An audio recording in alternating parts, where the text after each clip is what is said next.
মুরলির তারিখ 22 মে 2025।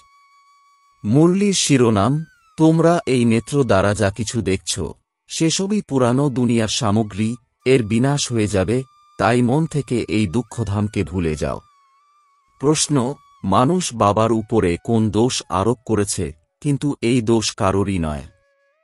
উত্তর, এত বড় যে বিনাশ হয়, মানুষ মনে করে তা ঈশ্বরই করান, দুঃখ তিনি দেন, সুখও তিনি দেন। এ অত্যন্ত বড় দোষারোপ করা হয়েছে। বাবা বলেন, বাচ্চারা, আমি সদা সুখ প্রদান করি, আমি কাউকে দুঃখ দিতে পারি না। বিনাশ যদি আমি করাই তাহলে সমস্ত পাপ আমার উপর এসে পড়বে, এসবই ড্রামানুসারে হয়, আমি করাই না। গীত, রাতের পথিক হয় না ক্লান্ত, ভোরের ঠিকানা নয়তো দূরে। ওম শান্তি। বাচ্চাদের শেখানোর জন্য অত্যন্ত ভালো ভালো অনেক গান রয়েছে। সে সমস্ত গানের অর্থ বের করতে পারলে তোমরা জ্ঞানকে বোঝাতে পারবে।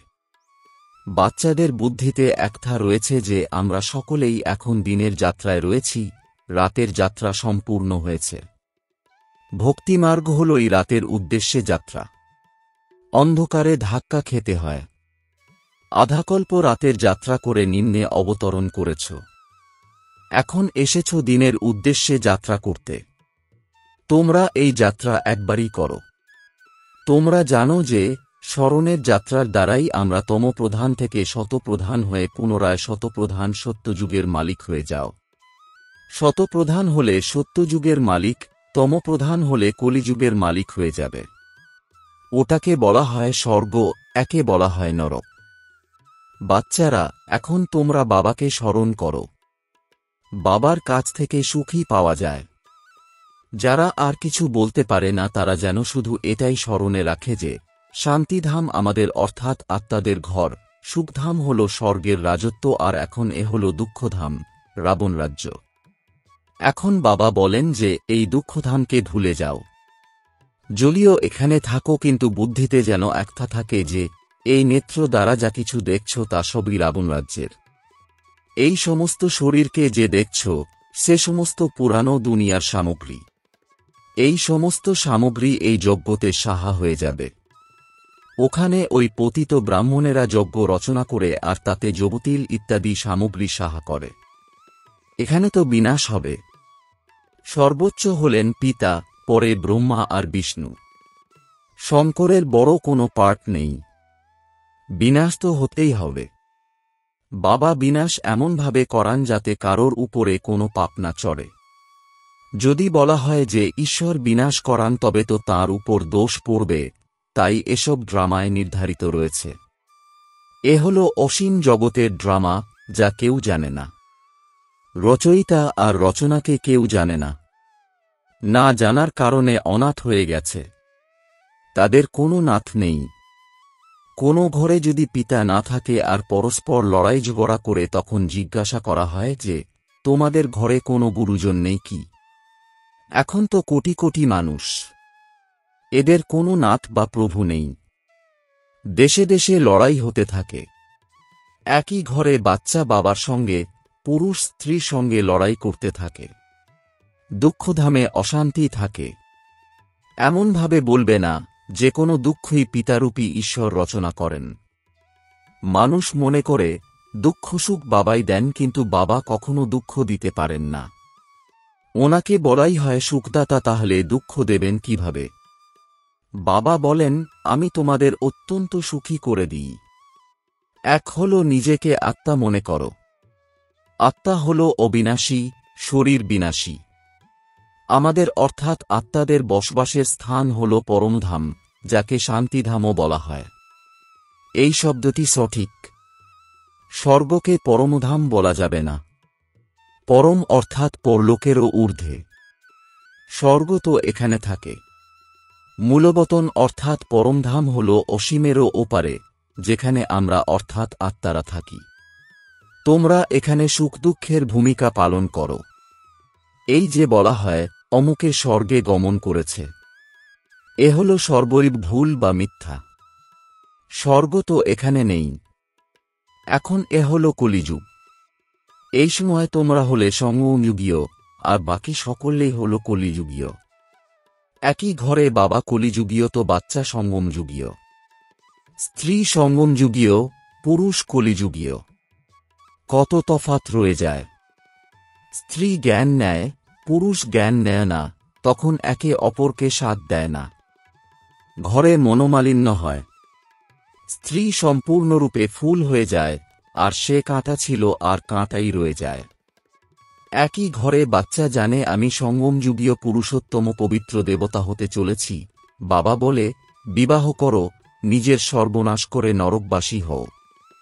আত্মিক পিতা এখন বলেন, বাচ্চারা পবিত্র হও। এখনকার পবিত্রতা 21 জন্ম পর্যন্ত চলবে। এই রাবণ রাজ্যই সমাপ্ত হয়ে যাবে। যার সঙ্গে শত্রুতা হয় তার এফিজি অর্থাৎ কুশপুত্তলিকা দাহ করে, তাই না? তাহলে শত্রুর প্রতি কত ঘৃণা আসা উচিত। কিন্তু একথা কারোর জানা নেই যে রাবণকে অনেক খরচ করে। মানুষকে দাহ করার জন্য এত খরচ করতে হয় না। স্বর্গে তো এমন কোন কথা নেই। ওখানে তো বিদ্যুৎ সংযোগ করা অর্থাৎ বৈদ্যুতিক চুল্লিতে রাখা হয় আর সব শেষ। ওখানে এমন চিন্তা থাকে না যে এই মাটি পরে কার্যে আসবে। ওখানকার রীতিরেওয়াজই এমন যে কোনো কষ্ট বা ক্লান্তির সেখানে কোনো কথা থাকে না, এত সুখ থাকে। তাই বাবা এখন বোঝান, মামেকম স্মরণ করার পুরুষার্থ করো। স্মরণের উদ্দেশ্যেই এই যুদ্ধ। বাবা বাচ্চাদেরকে বোঝাতে থাকেন, মিষ্টি বাচ্চারা, নিজেদেরকে সতর্ক প্রহরায় রাখো। মায়া যেন কখনো নাককান কেটে নিয়ে না যায়, কারণ সে তো শত্রু, তাই না? তোমরা বাবাকে স্মরণ করো আর মায়া ঝরে উড়িয়ে দেয়। তাই বাবা বলেন, প্রত্যেকেরই সারাদিনের চার্ট লেখা উচিত যে কতটা সময় বাবাকে স্মরণ করেছি, কোথায় কোথায় মন চলে গেছে। ডায়েরিতে নোট করো যে কতখানি সময় বাবাকে স্মরণ করেছ। নিজেদের যাচাই করা উচিত, তাহলে মায়াও দেখবে যে এ তো অত্যন্ত বাহাদুর, নিজের উপরে ভালোভাবে অ্যাটেনশন রাখে। সম্পূর্ণরূপে সতর্ক থাকতে হবে। বাচ্চারা, বাবা এসে এখন তোমাদের পরিচয় দেন। তিনি বলেন যে অবশ্যই ঘর পরিবার সামলাও, শুধু বাবাকে স্মরণ করো। এরা সেই সব সন্ন্যাসীদের মতন নয়। তারা অর্থাৎ সন্ন্যাসী ভিক্ষাবৃত্তির উপর জীবন ধারণ করে, তথাপি কর্ম তো করতেই হবে, তাই না? তোমরা তাদেরকে অর্থাৎ সন্ন্যাসীও বলতে পারো যে তোমরা হলে হঠযোগী। ঈশ্বর একজনই যিনি রাজযোগ শেখান। বাচ্চারা, তোমরা এখন সঙ্গমে রয়েছ। এই সঙ্গম যুগকেই স্মরণ করতে হবে। আমরা এখন সঙ্গম যুগে সর্বোত্তম দেবতায় পরিণত হই। আমরাই উত্তম পুরুষ অর্থাৎ পূজ্য দেবতা ছিলাম, এখন নীচ হয়ে গেছি। তোমরা কোনো কর্মেরই নও। আমরা এখন কি হতে চলেছি? মানুষ যে সময় ব্যারিস্টারি ইত্যাদি পড়ে, সেই সময় কোনো পদমর্যাদা পাওয়া যায় না। পরীক্ষায় উত্তীর্ণ হওয়ার পর পদমর্যাদা টুপি প্রাপ্ত হবে, তখন গিয়ে গভর্নমেন্টের চাকরি করবে। তোমরা এখন জেনেছ যে সর্বোচ্চ ভগবান আমাদের পড়ান, তাহলে অবশ্যই উচ্চ পদ দেবেন। এ হল এইম অবজেক্ট। এখন বাবা বলেন, মামেকম স্মরণ করো, আমি যেমন তা বুঝিয়ে দিয়েছি। আত্মাদের পিতা অর্থাৎ আমি বিন্দুস্বরূপ, আমার মধ্যেই সমগ্র জ্ঞান নিহিত রয়েছে। তোমাদেরও কি পূর্বে একটা জানা ছিল যে আত্মা বিন্দুস্বরূপ? না, জানা ছিল না। এর মধ্যেই আত্মা 84 জন্মের সমস্ত অবিনাশী পার্ট নির্ধারিত করা রয়েছে। যীশু খ্রিস্ট তাঁর পার্ট প্লে করে চলে গেছেন, পুনরায় তিনি অবশ্যই আসবেন, তাই না? খ্রিস্ট ধর্মাবলম্বীরাও সকলেই ফিরে যাবে। এমনকি খ্রাইস্টের আত্মাও এখন তমপ্রধান হয়ে গেছে। যে সকল উচ্চ থেকে উচ্চতম ধর্মস্থাপকেরা রয়েছেন তারাও এখন তমপ্রধান। ইনি অর্থাৎ ব্রহ্মাও বলেন যে অনেক জন্মের অন্তিমলগ্নে তমপ্রধান হয়েছি, এখন পুনরায় শতপ্রধান হতে চলেছি। তত্ত্বতম অর্থাৎ তোমরাই হলে তারা, যারা পূজ্য থেকে পূজারী হয়েছ। তোমরা জানো আমরা এখন ব্রাহ্মণ হয়েছি দেবতা হওয়ার জন্য। বিরাট রূপের চিত্রের অর্থ কেউ জানে না। বাচ্চারা, এখন তোমরা জেনেছ যে আত্মা যখন সুইট হোমে থাকে তখন পবিত্র থাকে। এখানে এসে অপবিত্র হয়েছে। তখন বলে যে, হে পতিত পাবন, এসে আমাদের পবিত্র করো, তবেই তো আমরা নিজ ঘর মুক্তিধামে যাব। এই পয়েন্টও বুদ্ধিতে ধারণ করার জন্যই। মানুষ জানে না মুক্তিজীবন মুক্তিধাম কাকে বলা হয়। মুক্তিধামকে শান্তিধাম বলা হয়, জীবন মুক্তিধামকে সুখধাম বলা হয়। এখানকার বন্ধন হল দুঃখের। জীবন মুক্তিকে বলা হয় সুখ সম্বন্ধ বা সম্পর্ক।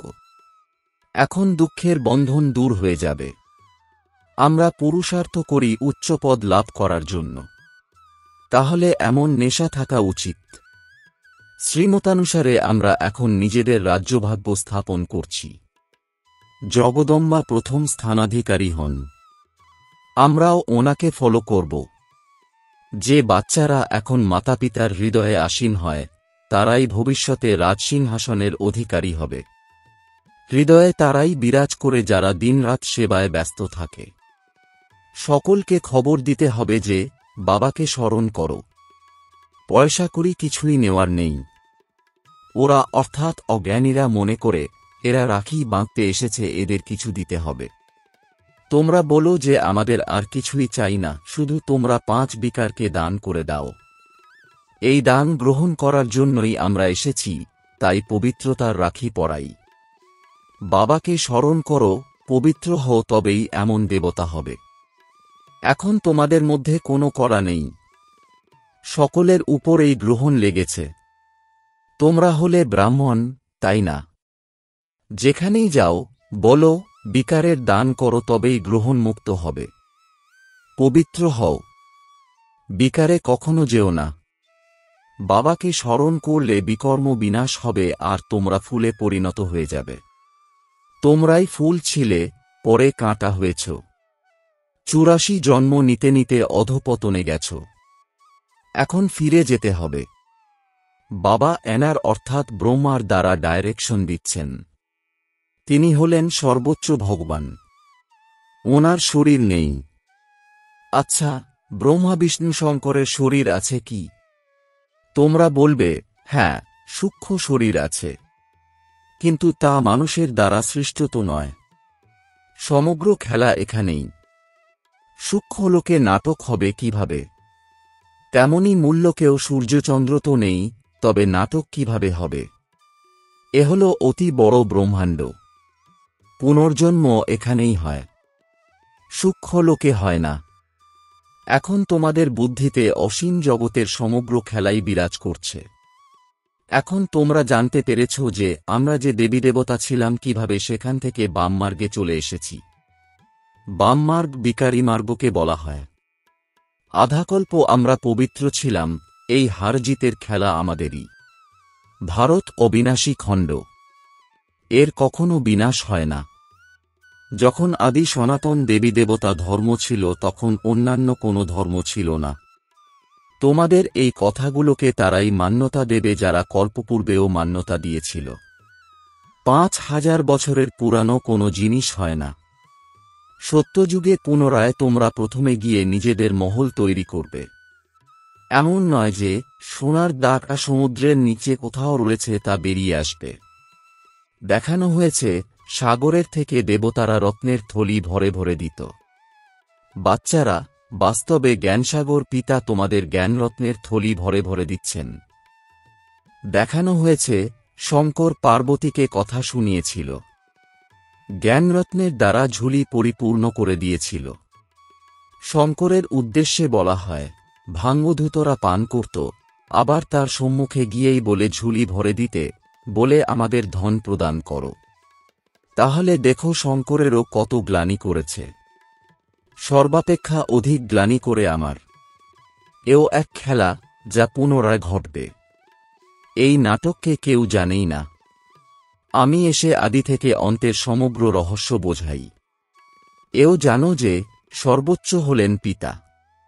বিষ্ণু তথা ব্রহ্মা, ব্রহ্মা তথা বিষ্ণু কিভাবে হয়, তা কেউই বুঝতে পারে না। বাচ্চারা, এখন তোমরা এই জন্যই পুরুষার্থ করো যে আমরা গিয়ে বিষ্ণুকুলের হব।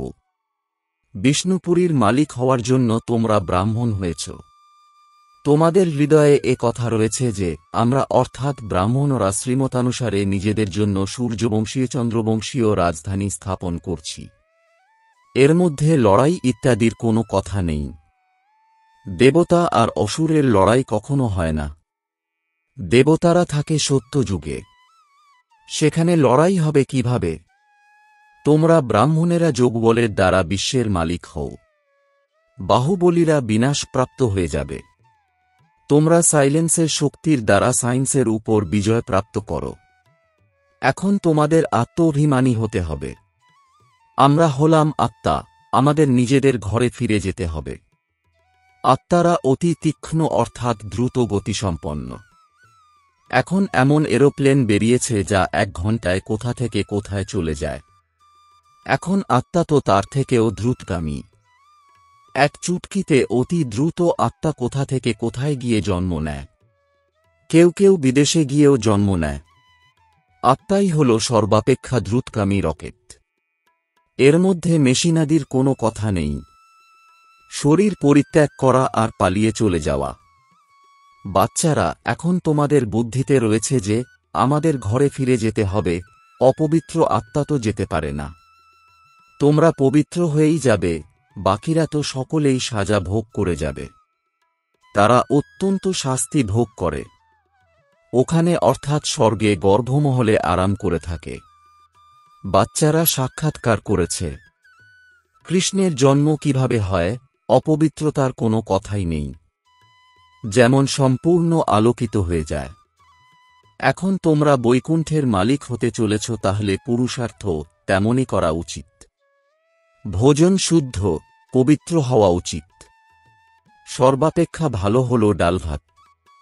ঋষিকেশে সন্ন্যাসীরা একটি জানালা দিয়ে খাবার নেয়, তারপর চলে যায়। হ্যাঁ, একজন এক ধরনের হয়। আচ্ছা, মিষ্টি মিষ্টি প্রশিক্ষার্থী বাচ্চাদের মাতাপিতা বাপদাদা স্মরণের স্নেহসুমন আর সুপ্রভাত। আত্মাদের পিতা তাঁর আত্মারূপী বাচ্চাদেরকে জানাচ্ছেন নমস্কার। ধারণার জন্যে মুখ্য সার: 1. নিজেকে সম্পূর্ণরূপে সতর্ক প্রহরায় রাখতে হবে। মায়ার থেকে নিজেকে সুরক্ষিত করতে হবে। সত্যি করেই স্মরণের চার্ট রাখতে হবে। 2. মাতাপিতাকে ফলো করে হৃদয় সিংহাসনে আসীন হতে হবে। দিনরাত সার্ভিসে তৎপর হতে হবে। সকলকে সমাচার দিতে হবে যে বাবাকে স্মরণ করো। 5 বিকারকে দান করে দাও, তবেই মায়ার গ্রহণমুক্ত হবে। বরদান: সেন্স আর এসেন্সের ব্যালেন্সের দ্বারা আমার ভাবকে সাহা করে বিশ্ব পরিবর্তব্য। এর বিস্তার: সেন্স অর্থাৎ জ্ঞানের পয়েন্টস, বোধ আর এসেন্স অর্থাৎ সর্বশক্তি স্বরূপ, স্মৃতি আর সমর্থ স্বরূপ। এই দুয়ের ব্যালেন্স থাকলে আমার ভাব আর পুরানো সংস্কার সাহা হয়ে যাবে। প্রত্যেক সেকেন্ড, প্রত্যেক সংকল্প, প্রত্যেক বাণী আর প্রত্যেক কর্ম বিশ্ব পরিবর্তনের সেবার প্রতি সাহা হলে বিশ্ব পরিবর্তক শত হয়ে যাবে। যে নিজের দেহের স্মৃতি সহ সাহা হয়ে যায়, তার শ্রেষ্ঠ ভাইব্রেশন দ্বারা বায়ুমণ্ডলের পরিবর্তন সহজেই হয়ে যায়। স্লোগান: প্রাপ্তিগুলিকে স্মরণ করো, তাহলে দুঃখ এবং অশান্তির কথা ভুলে যাবে। ওম শান্তি।